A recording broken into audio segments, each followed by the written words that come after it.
Joining me now is Illinois Democratic Congressman Mike Quigley. He is co-chair of the Congressional Ukraine Caucus, has visited there himself a number of times. Congressman, thanks so much for taking the time this afternoon. Thank you. Glad to be back. So first, we know you're a strong supporter of Ukraine aid. You've been involved, speaking both to your Democratic and Republican colleagues about a path forward. Give us a reality check. Is there any progress in negotiations on getting Ukraine aid passed?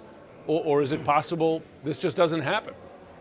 Look, I think that success took a blow when Speaker Johnson said that he wasn't going to support anything or put anything on the floor that came from the Senate that dealt with the southern border policy. Well, as we know, they've tied that border policy to the supplementals. Let's ask a big question now. Are we going to do it standing alone as a supplemental, Ukraine, Israel, and Taiwan? I mean, I'd be fine with that, but it raises concerns that this gets pushed back, even though we're hearing that the Senate may do a supplemental next week. Interesting. Yeah, by not tying it then to the border negotiations, does it just die on the vine? So what happens to Ukrainian forces? Is Europe able to fill the gap for now left by this delay in U.S. aid? And are they in danger of losing? Without? Look, I think first, going to the first point, I think our allies are stepping up and helping. Will that be enough standing alone? I don't believe so. I think the war exposed the weaknesses of NATO as a power. I think we learned firsthand just exactly what they're capable of.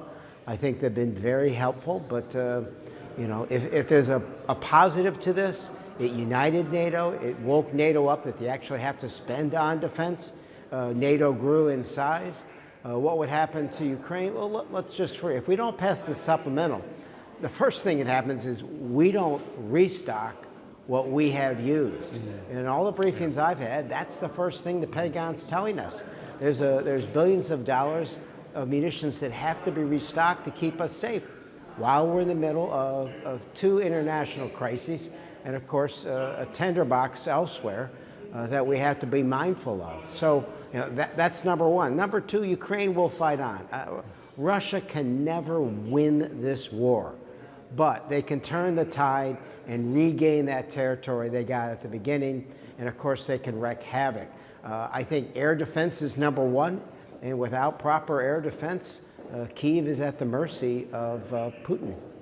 So if that argument doesn't work, the argument you just made there, that you need the supplemental to replace U.S. stocks of weapons, if that doesn't work to push Republicans who are either opposed to Ukraine aid or not in any hurry to pass it, how do you explain the Republican opposition then to it? Do they not see the threat? Do they not care? Do they see Russia's point of view in this war somehow? Well, look, I do serve with some Republicans that use Putin's talking point. Get out of NATO, on social issues, anti-LGBTQ, and many, many more. Some don't care. I do think a solid half of their caucus does care.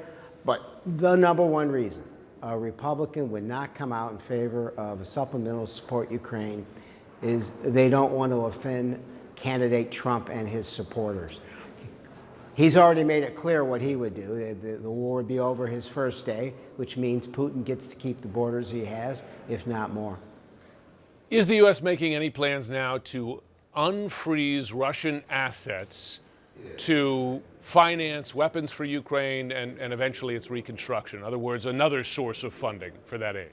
Not that I'm aware of. I think we should do it. I think we should go to any means necessary to do this. A big picture here, a moment in history.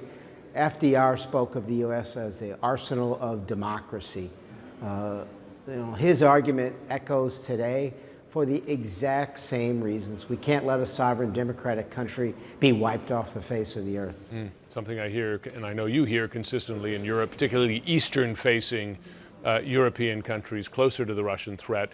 Let's talk about the border for a moment here, because I hear, frankly, bipartisan support and urgency for action.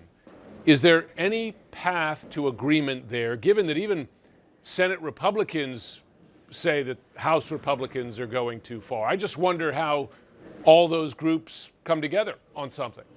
Look, success in this place is always incremental. I would have taken the victory that President Biden offered last September, a dramatic increase in border security, hiring additional border guards, reestablishing the immigration system.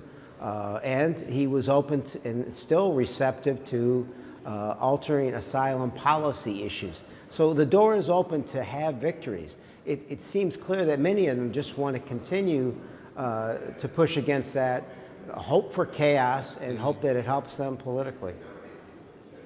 Cynicism reigns. Congressman Mike Quigley on the Hill, thanks so much for joining. Thank you.